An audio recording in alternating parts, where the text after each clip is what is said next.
Gavin, how you doing, my brother? Good, thanks, and you? All good, man. All good, brother. I see you nice and warm in this chill weather.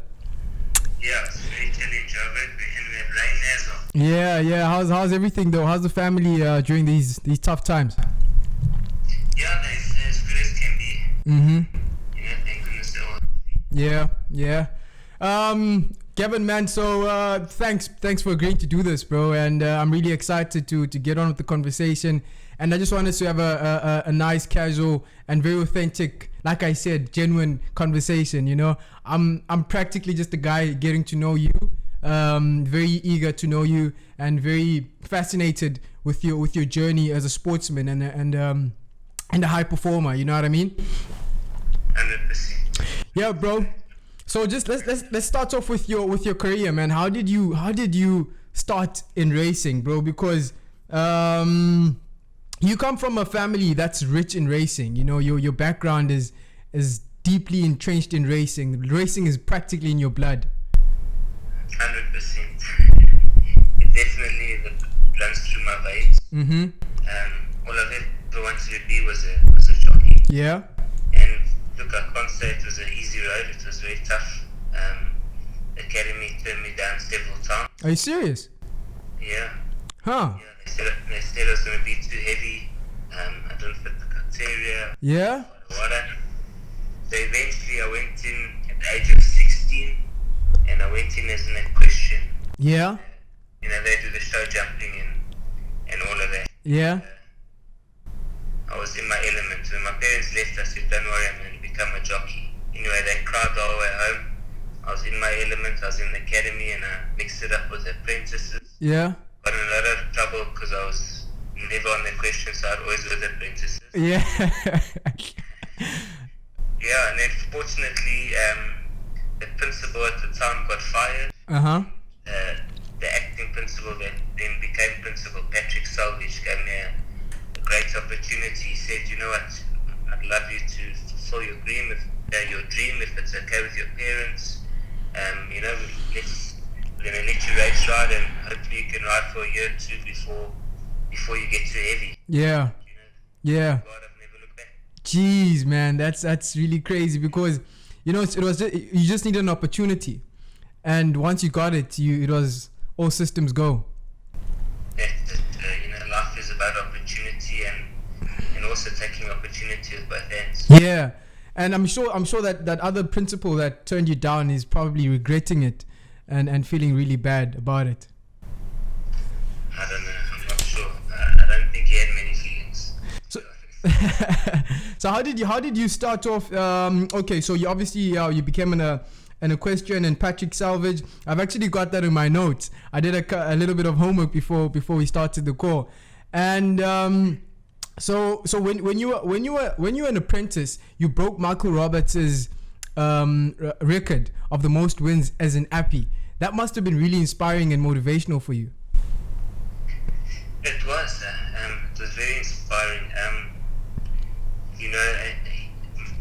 Mr. Roberts held the record for 3 decades, Mm-hmm. 50 years, and obviously a lot of good riders had been through the academy before my time, and to break the record was really remarkable. Yeah, and I'm sure that just like it made you more motivated to be a jockey. You know, it kind of just gave you that confirmation that, you know what, you're talented as a jockey. Thank you. And your dad was a jockey as well, right? Yes, he rode for 25 years, Yeah. and then later became the chairman of the Jockey Association. And how was he in being instrumental in your career? Was he like maybe a person that also made you be inspired to be a jockey because you were looking up to him? My father's always been very supportive, but he's never been overboard. Yeah. He's had my back and pushed me in the right direction, but he's never forced me to do anything, and that's why I think I've been able to, how can I say, to thrive. Yeah. And then now your son as well. He seems very eager to be a jockey as well. Yeah, Look, let's see how his weight and that goes, but I mean, he eats, drinks, and sleeps horse racing. Yeah. Putting him to bed at night, he's telling me what color cap he's going to wear the next day and which horse he's going to be riding. So Yeah. That's good. he thinks about it. Yeah. That's good, man. He seems like he just loves it. You know, it makes me happy seeing young kids like that. You know, he might have a future. Yeah, 100%. He's just so passionate about it, and it helps me to remember how passionate I was, and he helps me be passionate. Just also eat, drink, and sleep horse racing through him. Yeah. He's really been amazing. Yeah. Okay, bro. So after you broke that record, obviously you became a professional jockey, and what was the highlight of what has been the highlight so far? The highlight of your career, man. You've ridden in Hong Kong. You've ridden in big races. You've won big races, and you've ridden like major horses, bro. So what has been the highlight of your career thus far?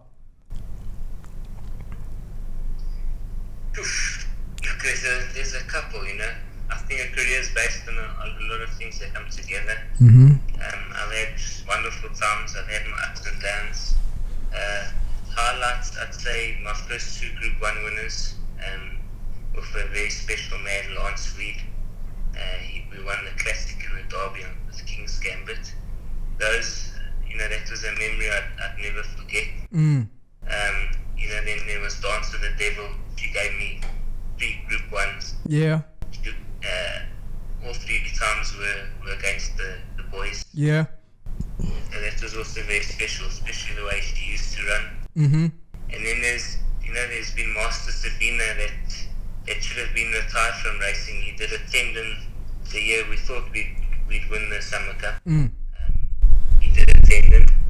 He came back a year later with Mr. Woodruff's brilliance and ended up winning back-to-back Summer Cups. So I've had a wonderful career. Mm-hmm. Obviously, there's the Jockey Championship. It was a memorable year. Yeah.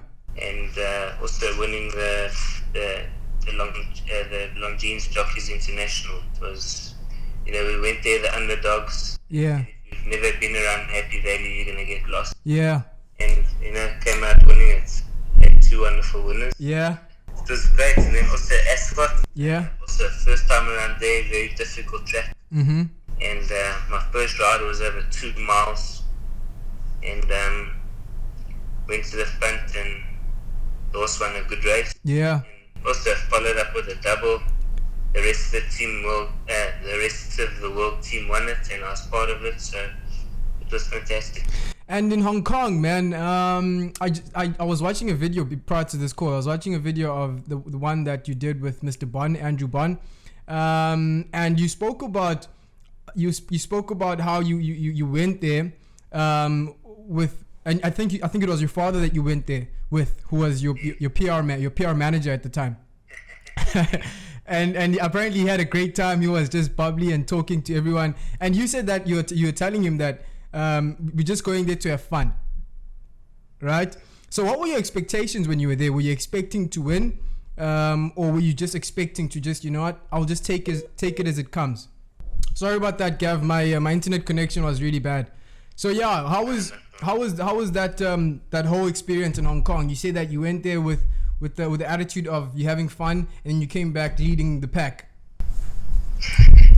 Look, I always try to have that attitude, and I love what I do, and I want to have fun doing what I do. So I always try to put that into work. Mm-hmm. Words. I like to put it into work. I like to have fun what I'm doing. Yeah. We were the underdogs. But I just said, we're there, we've made it there. I'm going to enjoy it, and I'm going to embrace it, and obviously I'll always do the best that I can. Yeah. And the whole like the place in Hong Kong is a different place on its own. I've heard stories of people saying that place is just like no other race course. The jockeys are the best in the world, and I think when I spoke with Lyle the last time, he said that over there, or I could be wrong. I could have had a conversation with somebody else who was saying that over there, the jockeys don't have a stable, the trainers don't have a stable jockey, and which kind of makes it hard because it's more competitive because anybody can ride with anyone. You know, how did you find the difference in the way they do things there? How was that for you, like that experience? Yeah, look, I believe South African jockeys can ride with anybody, anywhere in the world. Mm-hmm. I think Hong Kong, or at the end of the day, it all comes to getting the opportunity. And it is hard to get the opportunity there. There's guys that have been there for, like Zach Burton and Joe. They set in there, they're well established, they've been there for 5, 6, 7 years. Yeah. And so it's very difficult to get onto the right horses. Mm. And once you're given that chance, then you still need to draw, because they only do the draws. So say you get a ride with a chance and you do the draws, and boom, you come out with the 11 draw. Mm-hmm. Then they start to think you're unlucky. Chinese believe a lot in luck. Yeah. So he's unlucky, he's lucky.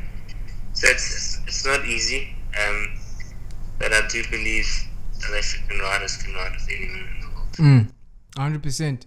And speaking about the greatest jockeys that have ridden in Hong Kong, like we've had very, very talented jockeys riding there. Felix Coetzee and the likes. Who are some of the jockeys that you look up to, today and when you were younger? Who are some of the older guys or anybody that you just really, really draw your inspiration from? Yeah, when I was younger, I really used to look up to Jeffrey Lloyd. Yeah. Just he was a phenomenal rider and such a great horseman. Mm. And I also used to look up to Tess Stradham. Yeah. He was in the prime when I was loving racing growing up. He also really did well. And then you look at Douglas White, what he's done for himself and for South African racing to win the Hong Kong Championships so many times. It's just amazing. Yeah, 100%. 100%. Yeah, no. Jeffrey Lloyd, I didn't have the pleasure of watching him race, but I did see him. He came second in 2018 in the July. And yeah, that was a magnificent race, I must say. And currently, man, being a jockey obviously requires you to be very, very much mentally and physically healthy. And one thing that I like practicing in my life, I'm not a jockey or a sportsman or anything like that, but then I still try to be as very disciplined as I can in my practice of digital marketing. I'm not a doctor. So how do you stay a high performance individual? I've got a great team behind me, and I've got a great family too. I must say, my family are my rock. They are my biggest supporters. When I've had a tough day, they always seem to make it better. Yeah.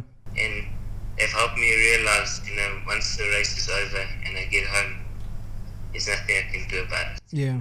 Move forward, and there's another day. Yeah. Another day. 100%. So family is very very important to you, and it helps you stay in focus, right? It does, 100%. They're behind me 100%, and they just make me remember that life. I don't know what happened there, man. Sorry about that. You were saying? Can you hear me? I can hear you perfectly, yeah. Yeah, so I was saying, my family have helped me realize that life's not just about racing. It's about family too, and to get that balance in life is so important. Yeah. I think whatever you do in life, balance, whatever you do, balance it. So important to what you get out of life. Do you ever find yourself losing that balance, where sometimes you may be putting too much time and work into work, or maybe you're spending too much time with your family and just do you ever find it that sometimes you lacking in the family aspect, or you lacking in the work aspect? I think sometimes I do get wound up in the racing, Yeah. You get emotional and things may not be going your way, and things get probably a little bit too much, like too many things get in your head. Yeah. So it does happen, but thank goodness I got my support base and they level me out again. Yeah, yeah. And then when you get home, you sometimes you get so emotional and you take those emotions home, you bring them back home, and you lose focus on your family, right? I'm sure that happens with you, because I know with me it happens as well. You get caught up, you end up bringing your work home. So it's really interesting that how you say you draw your inspiration from your family. Do you have any other things that you like maybe believe in, like superstitions? I know a lot of guys have superstitions in racing. Do you have any? Cool. I'm terrible. Yeah, no, look, I got a couple of superstitions. It's just the way I do things, and I don't want to change many things. Yeah. Yeah. Do you want to share one with us? But whatever I do, I put my left sock on first. Left boot on first before I put my right boot on. Yeah.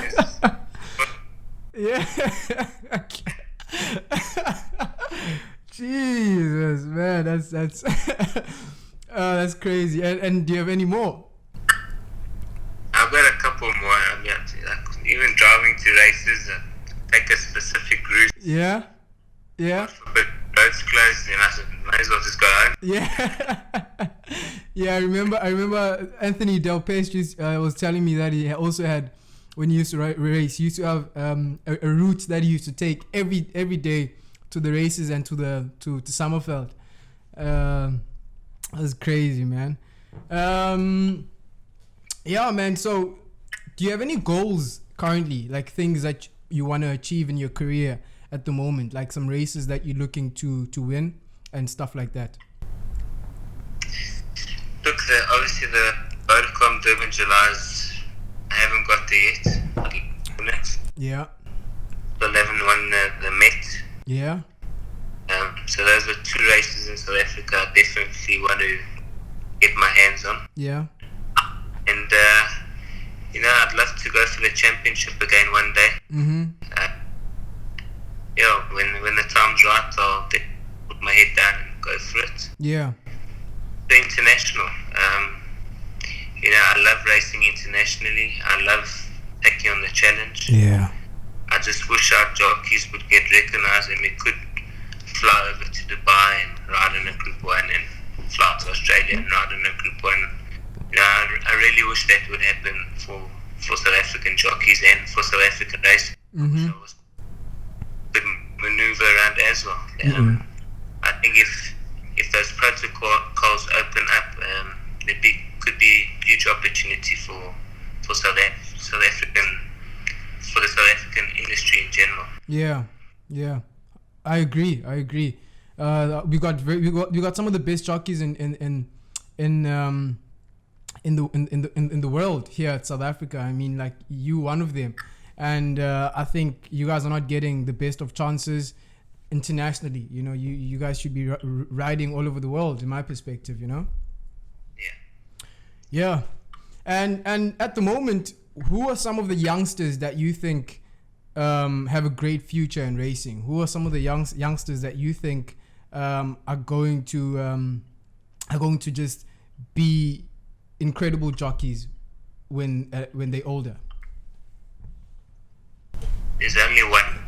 Yeah. And that's Gavin Lerena.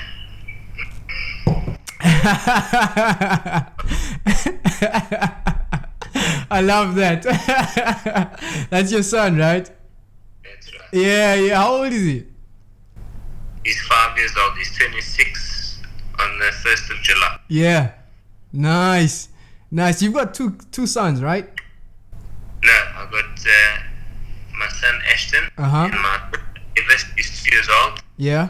Okay. Yeah. Nice, man. Can't wait to see him ride. Man, you know one thing that I'm enjoying from you from this conversation. You seem like a very mellow and very calm person, you know. And again, being an athlete, you need to be very mentally tough. You spoke about family, but I'm sure there's other things that you practice or do to keep your mind focused on your career. How do you do it, brother? You know, I've had like, what do you call it, brain training or mind training. Yeah. People in the past that have helped me to put my energy into certain places, you know, like when to be balanced, when to light up, when to be in the zone. So I have that trait. Yeah. Yeah. I'm fascinated to know what are some of the techniques that you use during the training, like what or daily. What are some techniques they teach you there? You know, you gotta get yourself into a zone, into a good frame of mind. Sometimes I do a lot of breathing. Mm-hmm. That helps me the right frame of mind. There's a lot of different techniques, you know, like writing down goals and Yeah. what you want to achieve. Yeah. Yeah. Nice. Funny enough, I read that in a book as well, that you need to write down your goals, and just so that you make them real, because when they're in your mind, they're just thoughts. Once you write them down, they become tangible things and they seem achievable. Yeah, and then do you like meditate as well or something like that? Because you spoke about breathing, which is a form of meditating. Yeah. I'm not meditating. It's more like relaxation breathing. Yeah. Finding your inner core and centering your mind and getting focused for what's ahead, or the day ahead, or the race ahead. Yeah. Oh. Okay. He's back on the couch, back on the. He's got to practice every day. He's got to do it every day. This is all day, every day. Not enough. Just 5 minutes. Yeah, well, he needs to start putting in his 1,000 hours of work at this age. When he gets to my age, he's gonna be the powerhouse in South African racing. And then tell me, brother, when you're racing, what's your schedule like? Like, how does your day go? How do you shape your day? What's your regular routine when there's no lockdown? You know. Yeah, so obviously there's work in the morning. I would normally get there about 6 o'clock. Mm-hmm. Normally I would ride most of my work at Randkiesfontein. Yeah. I'd ride on a race day probably 12, 14 horses.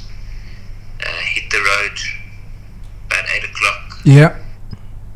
Yeah, then at home time I'd pack my kit for the race day. Yeah.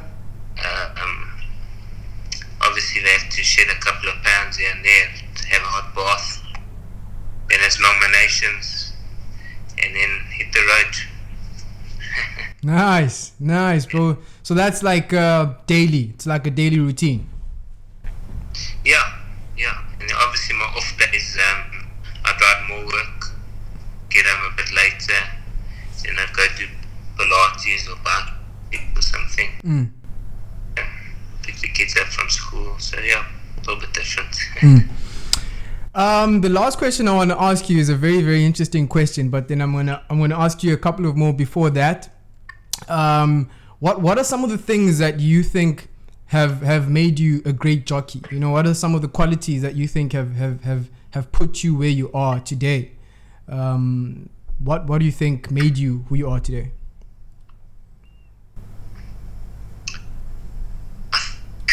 Look, I think obviously earlier conversation, you know, it wasn't easy to start an apprentice, and you know, once I was given that opportunity, I took it with both hands, and I'm passionate about it, and I love winning, and all I want to do is, and there's nothing like that winning feeling. Yeah, 100%. And then what would you tell 22-year-old Gavin Lerena. I think that's when you started going professional, right? Yeah. Yeah. What would you tell yourself? Yeah, I think I was 21 or I don't know how old I was. Yeah. What would I tell myself? What would you tell yourself if you could go back and just tell yourself something right now regarding your racing career? What would you say to yourself? I would say save your money while you can. Nice. Save your money while you can. Yeah. And cherish the good times. Cherish the good times because there are a lot of up and downs in this game. Mm-hmm. Nice. Nice. You know, I was I shot a video with Anthony Delpes the other time, and he said that one of the things that he wished he did more was also cherish the good times, like the winners that he had, specifically with the July. He said he won it, I think 4 times, and the first 2 times he didn't enjoy the moment of winning, you know, because he wanted to win so much. He was so competitive that he just forgot about actually celebrating.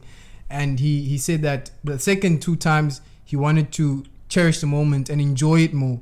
Do you find yourself doing that, where you just so focused on winning you don't even like maybe celebrate or enjoy your winners? Yeah, I think it happens a bit, a bit too much. Yeah. Often we're riding a race and we've got to shoot home or win a big race. We've got to shoot home and try to get some good sleeping because we're racing the next day, or trying to catch a plane to get back home, that we don't enjoy the moment and just be in the moment. But in saying that, I do enjoy my moments, my winning moments with my family as well. Mm-hmm. Nice. Last question, brother, before we wrap up, is I want to ask you, if you were to have dinner at your place, who would be the 4 idols that you would invite, dead or alive? Just 4 people that you look up to, that you wish you had met in your life, that you'd invite over to your house for dinner. Shoot. I think I would like definitely Frank Sinatra. Frank Sinatra. Yeah, nice. Yeah. Okay. What's that guy's name? Jeez, I'm so bad with names. Vix. What's that? Not Anthony Hopkins. Yeah, Anthony Hopkins. That's him. Okay. Anthony Hopkins. Yeah. And the third one, I think Princess Diana. I'd just like to know what she saw in Charles.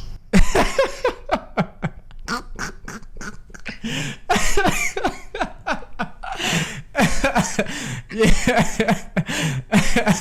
And then the 4th one, the last one. Actually, is that 3?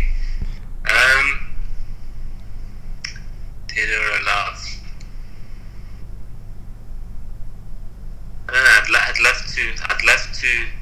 I've met Lester Piggott. Yeah. I'd love to sit down and have dinner with him. Nice. I like that. I like the first one, Frank Sinatra. I'm sure that you need to have some entertainment, right? You can't always be having some serious conversations, you know. and right now, is there anybody that you look up to at the moment? Right now in your career, is there a person that you just look up to and want to be like? I look up to the good Lord, and just hope He blesses my family and keeps safe in everything that I do and love. Thank you, my brother. I enjoyed the conversation, man. It was a pleasure getting to know you, bro. Thank you, Tawanda. Great to meet you.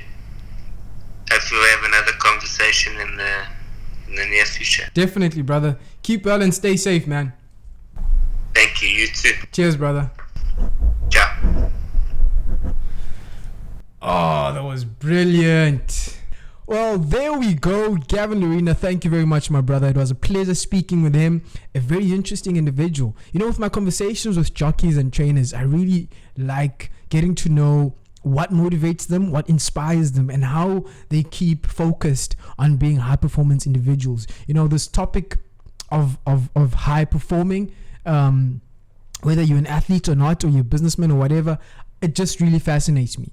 I really, really like getting to know how people rise to the top, how people stay at the top. You know, it's just very fascinating for me, like I said.